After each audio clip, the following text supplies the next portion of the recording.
Salut les amis, j'espère que vous allez bien, je m'appelle Victoria et je suis là pour vous aider à améliorer votre maquillage au quotidien et de faire de revues approfondies des produits. Aujourd'hui je vais faire 3 maquillages avec la nouvelle palette que j'ai achetée, enfin elle est relativement nouvelle mais j'ai voulu faire 3 maquillages parce que c'est une palette qui est très colorée, qui est très grande, ce qui n'est pas dans mon habitude d'acheter des palettes très grandes mais en fait j'avais aucune palette colorée. Avec cette palette j'ai sauté le pas, je me suis dit je vais ajouter un tout petit peu plus de couleurs sur ma chaîne. Je pars de la palette Dream Big de Be Perfect Cosmetics et il se présente comme cela. À l'intérieur, elle se présente comme ça, oui, ça fait beaucoup de couleurs d'un coup, j'en suis consciente. Elle contient 35 couleurs avec un grammage plutôt décent. Je ne sais pas combien de grammes elle contient. 63 grammes. Donc chaque fard a un peu moins de 2 grammes dans cette palette, ce qui est vraiment très bien. Donc voilà, il y a un mélange un peu de tout, il y a des mats, il y a des pailletés, des scintillants, des sortes de texture crème, en fait c'est difficile d'expliquer. Donc voilà, je voulais montrer cette palette et en fait j'avais aucune palette colorée, donc je me suis dit voilà quoi, je vais l'acheter, surtout qu'elle n'était pas très chère. Je crois que je l'ai acheté pour 35 € et pour 35 couleurs, vraiment 1 € par couleur, je trouve que c'était, j'ai fait une bonne affaire, voilà. Avec cette palette j'ai déjà fait 2 maquillages avant de filmer cette vidéo. Il y en a un que j'ai posté sur Instagram, il y en a un autre que j'ai fait en dehors de la caméra. Dites-moi si vous intéresse un peu plus de maquillage avec cette palette parce qu'en fait je ne sais pas à quel point si vous êtes intéressé par les maquillages colorés. C'est vrai que c'est pas trop mon esthétique de faire des maquillages très colorés, je suis quelqu'un qui est plutôt reste dans les neutres, mais voilà, je me suis dit que je vais tenter quelque chose d'un peu différent avec cette palette. Donc n'hésitez pas à me dire si c'est une palette qui vous intéresse, si ça vous intéresse que je fasse des maquillages un peu plus colorés. Et sur ce, c'est parti pour les looks.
j'espère que la vidéo vous a plu, j'espère que mes maquillages vous ont plu. Comme je disais précédemment, n'hésitez pas à me dire si plus de maquillage vous intéressait que cette palette. Je voulais aussi vous signaler que les couleurs mat ne sont pas les plus pigmentées du monde, c'est-à-dire vous pouvez bâtir progressivement la couleur, vous n'allez pas avoir énormément de pigments d'un coup. Par exemple, aujourd'hui j'ai utilisé ce look sur un crayon noir qui est un kajal, donc ça va un peu plus vite, ça va bâtir la couleur plus rapidement, mais même sans base vous pouvez bâtir progressivement la couleur et je trouve pas que c'est les couleurs mat qui font énormément peur, c'est-à-dire vous pouvez les bâtir et vous n'allez pas avoir une sorte de tache et vous saurez plus qu'en faire. Donc pour moi c'est plutôt un avantage. Si vous aimez les couleurs mat qui sont ultra pigmentées, je pense pas que ça va vous plaire. Donc une astuce pour éviter les chutes avec les couleurs scintillantes. C'est vrai que les couleurs scintillantes sont magnifiques mais dans beaucoup de chutes. Donc ce que je fais, je prélève par exemple une couleur comme cela.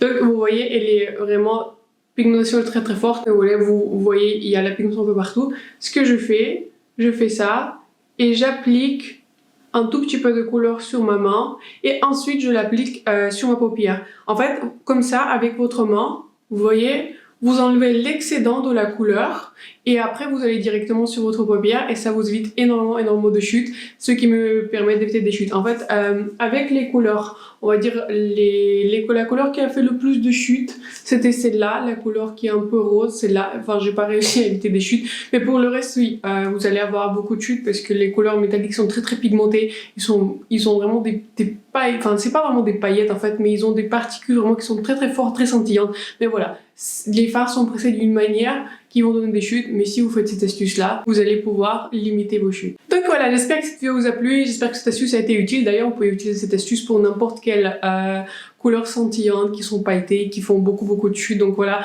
pour le prélever, mettez d'abord un tout petit peu sur la main et ensuite vous pouvez l'appliquer directement sur votre paupière avec le doigt. Donc voilà, n'hésitez pas à mettre un like si cette vidéo vous a plu, si ça vous intéresse que je fasse quelque chose d'assez similaire, si vous voulez plus de look coloré ou plus de look un peu quotidien, dites-moi ce que vous en pensez en commentaire et j'espère vous voir dans ma prochaine vidéo. Bye!